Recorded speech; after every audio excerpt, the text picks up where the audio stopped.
Okay, so we've heard so many different names for the religion. Can you kind of give us some insight on like the different names of the religion and the way they're referred to? Yeah, yeah. This is a big one here. This is a big one. Um, so I'll give you the different names that are out there: Ifa, Isheshe, Lukumi, Santeria, Regla de Ocha. Those are some of the more popular Yes. Creole Ifa, Cuban Ifa. You're gonna hear a lot of different names associated with the religion. And I'm going to tell you unequivocally that they are all one with different expressions of each other. That's the name of the religion. Now, the different names are referenced in the time of when it was practiced and the culture you come from expressing that religion. And they say Santeria and Ifa. They're separate. Santeria is more Olorisha and Ocha based, Orisha based. And Ifa is more with Arumila and Ifa and Babalaus. That is incorrect. Santeria is a term that embodies all aspects of the religion of Ifa. Arumila, they try to make him somehow not an Orisha. Arumila is an Orisha. Okay. So they say, oh, we practice Ocha here, we practice Orisha. Well, Arumila is an Orisha as well. Okay, and a lot of times they try to separate that. Yeah. It's either you are Ifa-centric or Ocha-centric, which meaning when that's another term you're going to hear, they don't incorporate. Yeah. But it's still part of the religion. Hear this all the time. Well, they come from an Ifa house, they're not Santeria. Like, excuse me. We have all Orishas in here. My family, in my temple, and we do crownings. All Santeria embodies all of that.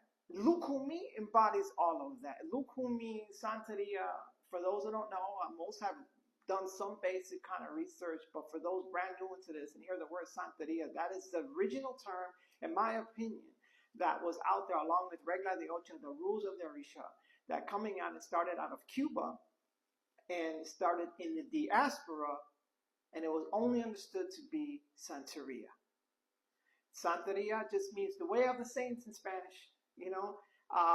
During the times when they first came over the Middle Passage and they were being oppressed with a Christian religion, tortured and killed, threatened, degraded, and everything to make them do away with their original religion of Ifa, an Orisha devotee from the Yoruba people. And they hid the religion of Ifa and Orisha behind the Catholic religion. Yeah. And they associated and synchronized a saint that was very,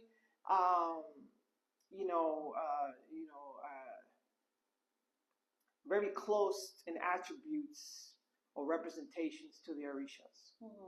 And they had their saints in their home and practicing, and so when they would come in and see them worshiping all their saints, they're really big on the saints, which a lot of the Catholic people didn't do. They knew of them, they didn't worship them like this. And them Yoruba people were having all Santa Barbara, Niña Toche, or Saint Anthony, or Saint Francis of Assisi, Saint Peter. They had all their saints in there, and they're like, oh, they're loving their saints. They love practicing. They worship all the saints in this religion, and it's called the Santeria, the Santos. Santos meaning the word for saint. And that's how you got that hidden. But over time, with freedom, they was able to practice what they wanted, but new generations were born into the Catholic religion, and it was no longer practiced just because they were hiding it. They were actually being baptized and into it, so it kind of been a fusion of the Catholic religion with the Ifa tradition, and they were practicing both. Still hiding it, still not really socially acceptable, but they were practicing both. Okay, and that's how you get Santeria and Regla de Ocha. Lukumi is a term I'm going to tell you the popular term and the most accepted term, the most understandable term is my companion, my friend. There were many different African tribes, many different African regions and cultures that came into the diaspora, mainly Cuba, Trinidad, Brazil, different areas. A large group went to Cuba, and in the Cuba aspect, there were many different tribes put together from different regions, different countries. And even though they didn't speak the same language, even though they were not even friends, they were enemies, they were warring, but they were realized that they were being oppressed, and they were all on the same team, fighting to survive against an oppressor. And they put all that aside, and it was a beautiful thing that was born out of that. Born the perseverance, the courage, and the unity that they have. And sometimes they call it the 7 African tribes, many different African tribes. There was a large number. 7, Yoruba was, they say, considered the largest, along with the Congolese. In any event, and that's how you got the term Lukumi, meaning my friend, my companion.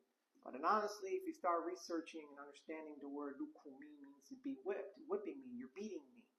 And where they say, hey, they gave us that, the Lukumi, give them that name, they say, listen, we all being beat. Lukumi, you are part of me, you are getting whipped just like me. Or was that what the captors and the slave owners called them, because they're always saying, you're beating me, you're whipping me. So if you look at the term, that's how that name comes out of, means you are beating me. And they're all like, yo, you're getting beat, I'm getting beat. But that's how the Lukumi, but it became understood to be my companion, my friend. Okay, and you get Isheshe. Isheshe literally means traditional. And that is in reference to the religion that was not affected by the diaspora. But I always have a hard time calling Isheshe traditional, because they don't practice. Now, you can say, well, this is a religion and the aspects of Ifa or Isha that wasn't exposed to, the diaspora influence. Okay. But they don't practice traditional, in my opinion.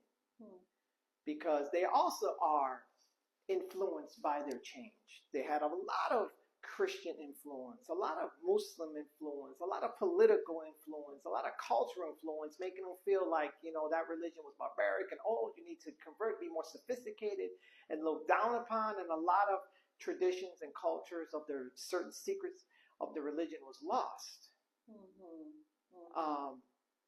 And they also had their influence. Right. Okay. Being Yoruba doesn't mean were in the Orisha devotee. I've met a lot of people that come over here that lived in Yoruba and Nigeria their whole life and speak fluent Yoruba, but were Christian, and come over here and get a reading from me. Yeah. At the end of the day, traditionally was a culture that they had. They have ceremonies, Esenchaye, from birth. They have birth ceremonies and rites and naming and ancestors, and they found out the past and their Orishas and where they went to, and if they became a Babalawo or not. If they were Babalawo, they usually went with their Baba Ifa very early in age, as a young adolescent, young child, and studied and learned, and then started the initiations, when they became, of age, and studied with their Baba Ifa, and then went to became a Babalawo. And that doesn't happen very rarely. I'm not saying it doesn't happen now, but that was lost. So you can't say you're Isheshe if you're over here in Minnesota, and some people came over here, Isheshe Babalaos from Nigeria, speaking the language and wearing the attributes and the language, and they come and they initiate you, then go back, and you say, I'm initiated into Isheshe, the traditional way. That doesn't sit well with me. Or someone over here in Ohio or Atlanta or anywhere, New York, and flies to Nigeria because they hooked up with some Nigerian priests, and they get initiated for 3 days, and then come back over here and say, I'm initiated, full initiation in Isheshe. To me, the term doesn't sit well with me, but for basic explanations, Isheshe refers to the religion that was not exposed so much to the diaspora. In my opinion, I would classify myself as a Lukumi priest, but I'd be lying if I didn't take some knowledge from the Nigerian Ifa, some of the Isheshe teachings. And of course, there's cross influences. And of course, there's influences on the Isheshe tradition that they've been known to send emissaries and students originally history in Cuba have knowledge of them sending over because the tradition was lost. A lot. It wasn't one person came and spread the religion throughout different countries. A group, large group, was taken out. Right. Went to different countries. Went to Cuba. They were almost extinct of certain people, but not everything made it over. Right. But a lot left. So they sent priests over to learn some of the ceremonies because one of the best attributes of Lukum is that they preserve the rites and the ceremonies. It's something that was lost in Nigeria. So there's a lot of differences on the ceremonies and how it's done. Yeah. And I'm not here to say one is right or wrong, but I would say my spiritual bloodline comes from Lukumi. Those who survived that oppression, that is an endurance that they built up, an energy that they built to create, to survive in love of a religion. And those are my spiritual ancestors. Okay? And I'm proud of that. But we are all one. And there's all great things to learn from each other. And I've learned from some Isheshe books. I've learned from my Lukumi books. I've learned from elders. I've talking to people. I'd be a fool not to expose myself to all the knowledge that is out there and thinking that my way is the right way, when Ifa is only the right way. Okay, so